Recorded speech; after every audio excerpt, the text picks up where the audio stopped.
This is Women's Tech Radio, a show on the Jupiter Broadcasting Network interviewing interesting women in technology, exploring their roles and how they're successful in technology careers. I'm Paige. And I'm Angela. So, Angela, I wanted to know, what was your first blog? My first blog was LiveJournal. I started it in high school, but to be fair, I graduated as a junior, right? I did my senior year in one. So I graduated as a junior, and so most of the content on that LiveJournal was after I moved out into my first apartment when I was 17. And it talks all about, just random teenage rants, but also my neighbor tried to commit suicide by overdosing and was running around in the mud and the rain and ended up collapsing on our couch. And the paramedics came and they found the note to her son, and it was really sad and really horrible. But I think that was the last post that I put on there, but it only had 5 posts. But that was my first experience with LiveJournal. Yeah. Or with any kind of blog. From what I remember of LiveJournal, that seems very LiveJournal-y. Yes, right? Yeah. Right, yeah. That was I was really just dabbling in it, and it was kind of cool, but meh. LiveJournal was probably one of the first blogging services, really. I think so. Yeah. What did you use? Okay, so I've never really been a sharer per se. So I only got into blogging probably 2 years ago, and I wrote a blog for I don't know, probably 6 months. And I was trying to share because I was traveling around the country at that point, living out of an RV, and I was trying to kind of share a little bit of that experience and what I was doing to really push myself and kind of move forward in my life after getting divorced and trying to kind of make a lot of career moves and everything. So I was trying to capture that, but I'm just not someone who can. I never, even as a kid, never kept a journal or anything like that. So it turned out to just not work well with me. Although I really enjoy having a podcast to talk on a lot more than that. Right? Which podcast is that? No, just kidding. This one? Yeah, this one. Okay. So today we talked to Erika Melzer. Yeah, and she is the founder of ladylovescode.com and also is a support agent at Campaign Monitor, and she talks about kind of becoming a support agent and how it was to transition into that field and growing up not being really into technology and everything. But that was our chat. Mm-hmm. And before we get into the full interview, which is awesome, by the way, I'd like to tell you about Ting. If you go to wtr.ting.com, you can check and see how much money you're going to save on a monthly basis by switching to Ting. And it turns out they're going to have a very large GSM network come on board with them. And that means even more devices can be brought to them, and you can have a $25 credit for any device that you bring forward onto their service. But also, they want to give away 2 GSM cards to our audience. So if you email WTR@jupiterbroadcasting.com with the subject line, I love Ting, we will give away 2 GSM cards per show. And it's really cool because Ting doesn't have any kind of contract or early termination fee. So there's really low risk to trying this. It's a $6 a month charge for the flat rate. And then you just pay for what you use. So if you're stuck in a contract where you're paying $40 a month or $50 a month just for data, I'm telling you, your bill probably won't exceed that for even the first year on a monthly basis. It's a really good deal. So go over to wtr.ting.com and sign up. And if you're interested in being on board with them as they launch their GSM network, you could win your free GSM card. So don't forget to email us. And we started off talking to Erika by asking her to explain a little bit about herself and what she does.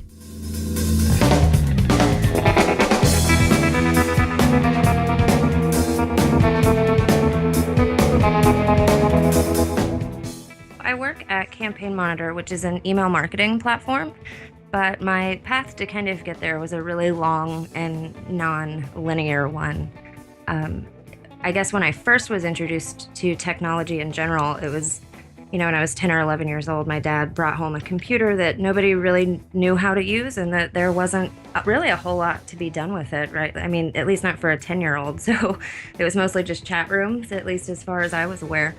And so there wasn't really much to do, with a computer or online, at least for me at the time. And so even though I took a lot of interest in that computer and I would play with the settings, and I went and figured out how to download little audio files and change so that, like, if there was an error on the computer, Eric Cartman from South Park would like pop up and say something weird, or just silly kind of things like that. I took an interest in the computer itself, but I didn't know what to do with it, and I had kind of that stereotypical idea of what a computer person is. I knew one guy in my life who was like that. It was my childhood babysitter's son. He was about 10 years older than I was, so he was like 20 at the time. And he was like that, guy that stayed up super late drinking Mountain Dew, like playing with his computer, and had 4 different monitors and, Mountain Dew bottles all around. And that's kind of what I thought of as being somebody who was like a programmer. And so I never really did anything with technology until, I guess it was probably when like the social media thing happened a few years ago. And I was even kind of late to that game. Like, I didn't even have a MySpace page until like the end of 2005, which I think is pretty late. Yeah. I didn't even know MySpace was around in 2005. Really? Oh, no?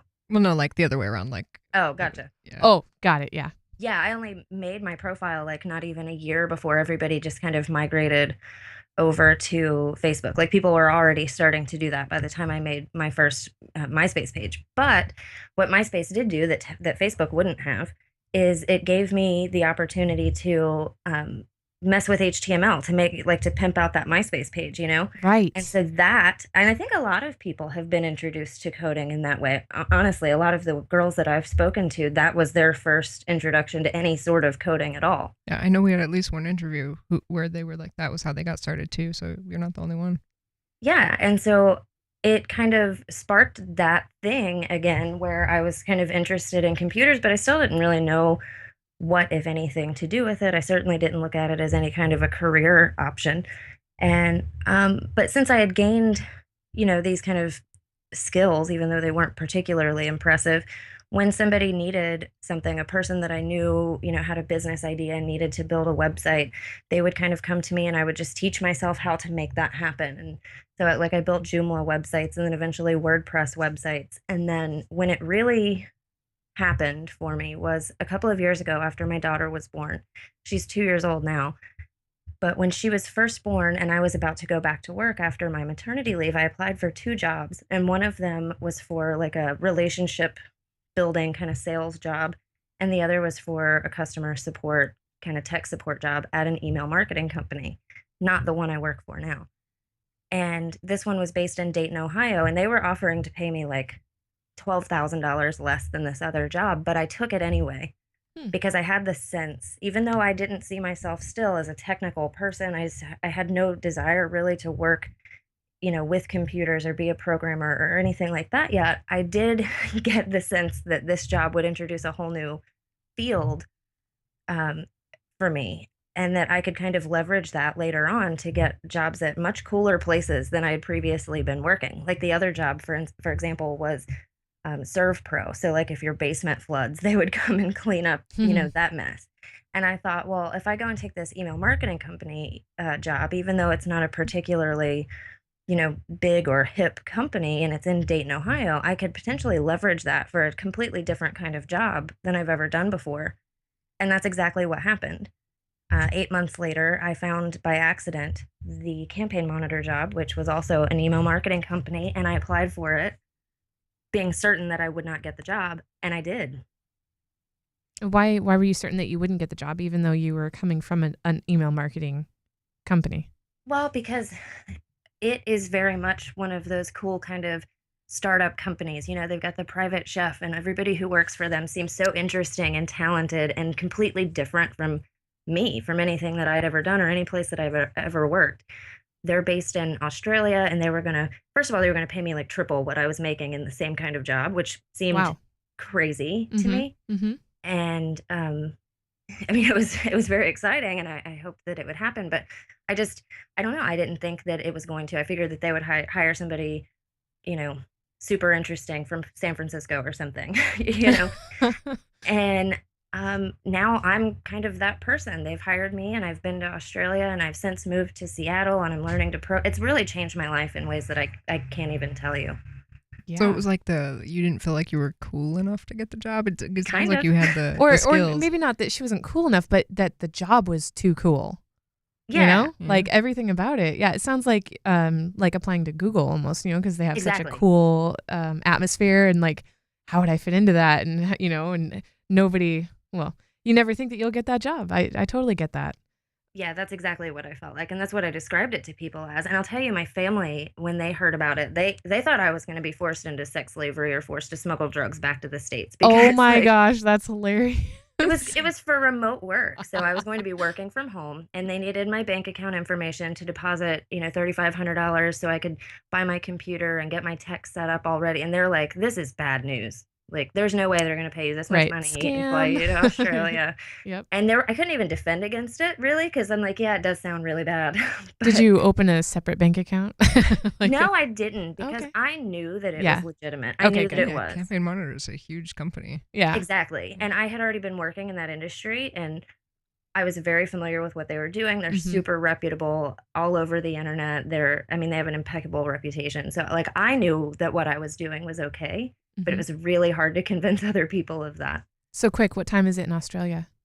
I have no idea. It's I use World Time it's Buddy. 7:25. How did Good job. that's No, a- actually, you know what? I lied. It's -3, except in the future. So it's actually it's 1:26 Tomorrow. Right. tomorrow. Yes, exactly. Right. You've totally Yeah, I just flabbergasted get on me. World Time Buddy, or even easier, I just kind of use a group Google Calendar, and so they put Yes. something in their time, and it shows up in my time, and I don't even have to think about it. Right. Well, what's crazy about Australia and New Zealand is that I can't remember if they don't do daylight savings or they do, but sometimes of the year they're only 3 hours behind in the future. And sometimes they're 5. So right I now don't they're even- 3, and that's how I know it's -3 right now. But because we have a worldwide audience. So, Right. So I talked to quite a few people in that area, surprisingly. Yeah, I work with people all day who are in Australia and in all parts of North America. We have people in Canada, and we have a lot of people in Portland and in Seattle, but there are lots of others who are in, San Francisco or New York. And then we have a whole team that, the company's headquartered in Sydney. So Mm-hmm. So you're a support agent for end users or for what? Who are you a support agent for at Campaign Monitor? well, two things. Our primary customer originally was designers who are reselling Campaign Monitor to their clients. So, like, if you're a web designer and your customers are coming to you, or your clients, I should say, are coming to you and saying, "Hey, will you like deal with our email? Because who knows how to do that, right?" We wanted to give them a tool because our founders were designers who were having that same problem. Their customers were coming to them and saying, "Here, handle our email marketing, design our email newsletters," which they hated doing. They didn't like any of the tools that were out there to do it. And so they developed one for themselves. And then it wasn't long before that tool was outselling this other service that they built it for. And so they just kind of stuck with that. And so that's what our customers are. They're mostly designers who are reselling Campaign Monitor, but there are plenty, of direct customers who are buying it for themselves. So are you familiar with Mailchimp? I am. And that's one of your direct competitors then? Or Yeah, not? for sure. Yes? Okay, yeah. Okay, because we've Yeah. dabbled with Mailchimp, but I've kind of stopped doing the whole newsletter thing at this point. But that makes a little more sense to me. Probably Yeah, a 'cause lot of it's painful, designers I'm sure. really hate it. I mean, it's, email clients don't behave in the way that a browser does. And there are so many rules that are different about how you would design an email campaign versus like a website. For one thing, you have to use tables still, which is, That is always the standout, isn't it? yeah, which is a pain. And Outlook is like the most popular email client on the planet, and it's awful. Your campaigns look terrible in Outlook typically, unless they've been designed specifically not to look terrible in Outlook. Mm-hmm. And so web designers do typically hate dealing with email. Yeah, I do not enjoy it myself. Yeah, no, it's not a lot of fun. And so that was kind of their thinking when they developed Campaign Monitor, was like, let's take our design experience and kind of build this platform that will take all that stuff into consideration for these people, and they can just use our builder and build the thing and be done with it. So you're a support agent right now, but you mentioned that you're learning to code. I am. And yeah, I wish I had found it so much sooner. I feel like my brain works very much like a computer, that computer programming. And I don't know how to articulate this well, but it comes very naturally to me. I feel like whether it's JavaScript or Ruby, I feel like things tend to work kind of the way I would expect them to. Like, I don't find it a difficult thing to learn, and I really enjoy it, and I find it really rewarding to like make my computer do things. And I just wish that I had discovered it a long time ago. Yeah, I totally agree. Like the way that computers think, that logic seems to fit well with my brain. It's totally why I fell in love with computing, like programming stuff. What are you using to learn programming? Are you self-teaching? Are you taking a course? I am teaching myself. I did take a front end course, which was really more for work. I took a boot camp course at General Assembly here in Seattle, and that is about to wrap up actually. But I'm really just teaching myself. I'm using books. Well-Grounded Rubyist is one that I really like, and the Zed Shaw Learn Code the Hard Way series. I like those, although I haven't used the Python one. I've just done the command line crash course and the Ruby one, and I'm watching a ton of YouTube videos and reading every single thing I can. And I've done the Codecademy or Codecademy. Is it Codecademy or Codecademy? It's Codecademy. It's Okay. Codecademy. Just kidding. Yeah, no, I do it all the time. I've been doing it in the show notes wrong then. Yeah, it's like it's this whole time. Codecademy, and they cut out the extra A for some reason. I think when they first launched, it was Codecademy, but their website has Really? always been Codecademy. Wow. Yeah, it's Well, awkward. yeah, it's spelled like Codecademy, but I guess if you went ahead and pronounced that E, it could be like Code Academy. Yeah, it's true. But I Yeah. agree, they're a fantastic beginning resource. Yes, I'm doing all of those things, everything I can get my hands on. I can't do enough. I love it so much. So when you ask what am I doing to learn it, like everything. Awesome. Actually, one of our show's previous sponsors just launched a Ruby course. If you want to check it out, it's actually Linux Academy, and now has a Ruby course, and they have a pretty neat like self-planning tool where you can say, I've got this much time, and so it plans out a lesson plan for you with this much time, like recommended each week and whatnot. Yeah, I'll absolutely check that out. Yep. And if you look at one of the episodes, I don't know, I can't remember which numbers they were. There's a code where you can get a discount. Yeah. And right now, Coder Radio, which is another Jupiter Broadcasting show, is sponsored by them. So Oh, yeah. Oh, cool. Yep. check So it out either there. one. Mm-hmm. Yeah. Actually, the support role that I'm in, it is a support role, and I know that a lot of times that's not like, I mean, it isn't. It's not like a real like coding job. However, because of this specific kind of field that I'm in, providing support, I actually get a lot of coding experience at work because I'm helping these customers work out problems with their HTML and their CSS and with their media queries. And even something as simple as segmenting their list, ultimately those are like conditional statements that I'm working with. And I didn't know that. I know it now that I'm learning to program, but I've been working with these programming principles for a really long time now. So if you're saying, I want to send this campaign to any customer that has this particular value in this particular field, like those are things that I'm learning now, and I understand why it's built that way. And so I'm actually getting quite a bit of coding experience in this job. Great. And did you want to give a plug to Lady Loves Code? Yeah, that started as a personal blog that I feel like I learn a lot through writing. And Resharing, yeah. Yeah, and I felt like I wanted to just kind of, even if only for myself, kind of write down the things that I was learning as I was learning them and give myself kind of a reason to keep learning. Like if I have this blog that I have to feed content to, then I have to be constantly researching. Like I'm kind of holding myself accountable for continuing to learn.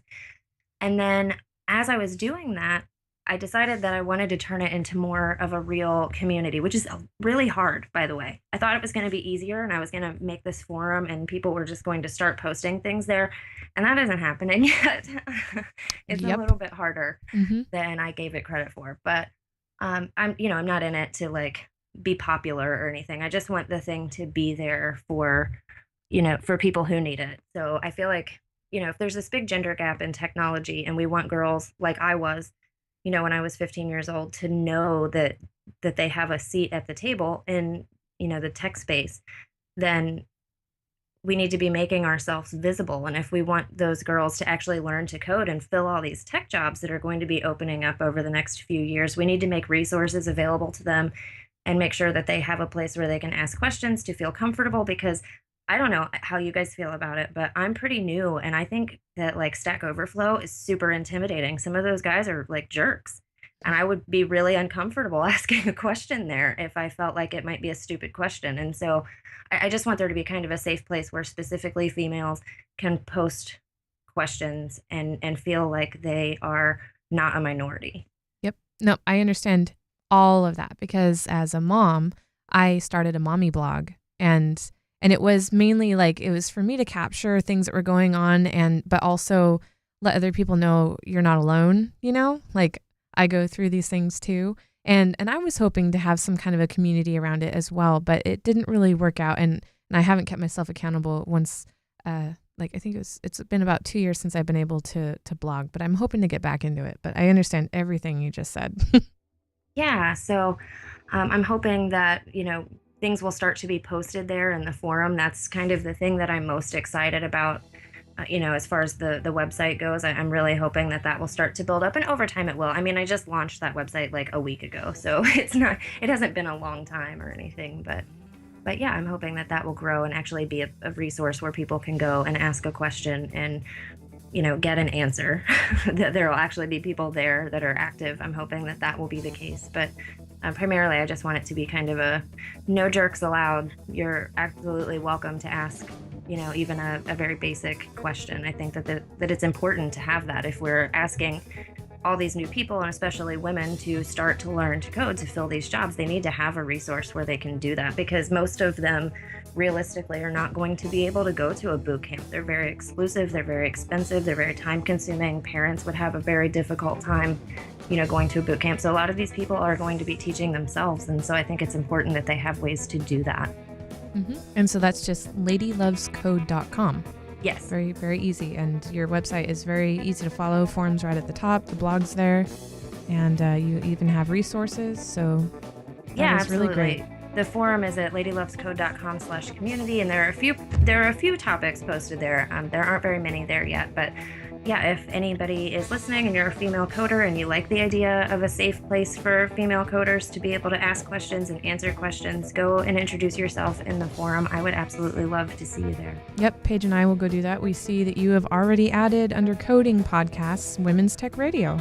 I did. That is awesome. I think it's the first one. It is. It absolutely is. That is awesome. Thank you for that. Absolutely. Yeah, I've been listening to all of the episodes. I really enjoy them. Okay, cool. Great. Awesome. And I think you have a podcast that you're doing now too, right? I am. I'm still working out the kinks a little bit, but yeah, I'll be doing that every week, interviewing different people. I have a guy coming on. His name is Jake from DevPrentice. It's teaching children 8 to 12 how to code. Will be on next week, and then the following week I am having somebody, I'm not sure who yet, on from the campaign Let Toys Be Toys. I don't know if you're familiar with that, but I'm very excited to talk to them about kind of the problem with the pink aisle and how that relates to the lack of women in tech. Mm-hmm. That's a really interesting discussion. I can't wait to listen. Yeah. Well, Erika, this has been a fantastic chat. I just wanted to ask one more question for you. Sure. So I always like to see what gets you fired up right now in technology. Is there some sort of wearable device? Is there a new programming language that you're really excited about? That sort of thing.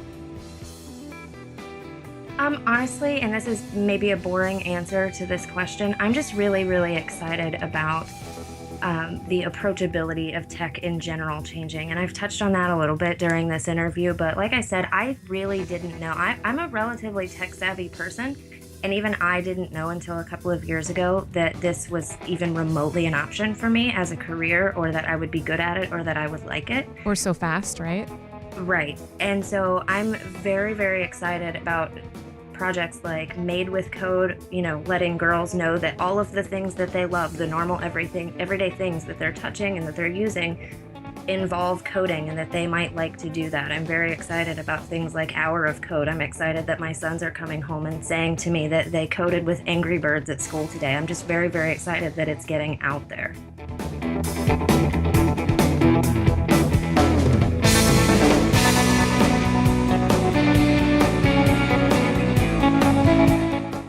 Thank you for listening to this episode of Women's Tech Radio. If you would like to see the show notes, go to jupiterbroadcasting.com and find Women's Tech Radio there. There's also a contact form. You can drop down and email the show directly. You can also follow us on Twitter at HeyWTR. and find us on iTunes. If you want to leave a review there, we'd love to see them. You can also check out our blog on heywtr.tumblr.com.